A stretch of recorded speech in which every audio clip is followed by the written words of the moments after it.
Were the Vikings just ruthless warriors? The Vikings are rarely mentioned in our school textbooks, perhaps only in passing, thanks to a teacher's personal effort, and when they are, they're often described as savage invaders, merciless, bloodthirsty raiders whose hands and swords were stained with the blood of innocents from England to the coasts of France. Or did they have other, overlooked sides, perhaps ignored by history, or at least by the version of it passed down to us on the other side of the world? Yet, in the 3 Scandinavian countries, they built towns and left behind traces of their language and culture in many parts of the world. They were skilled seafarers, ingenious shipbuilders, and formidable fighters.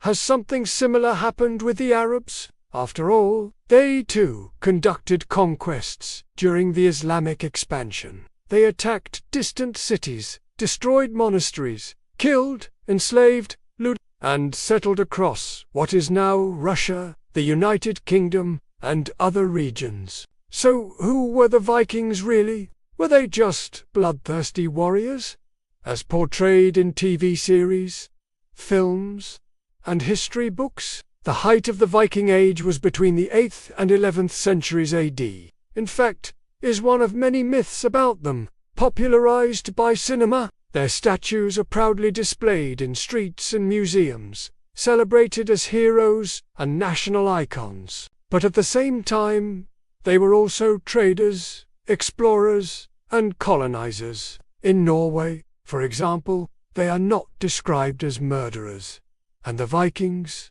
for all they did, were no exception. So, does cultural identity and pride turn murderous invaders into heroes? And what about the Crusades? Or is that an unfair comparison? Should we instead compare the Vikings to the Mongols? The historical narrative is never innocent. It is usually written by the victor or by whoever holds the pen after the battle is over, behind their horned helmets. But did you know the Vikings never actually wore horned helmets?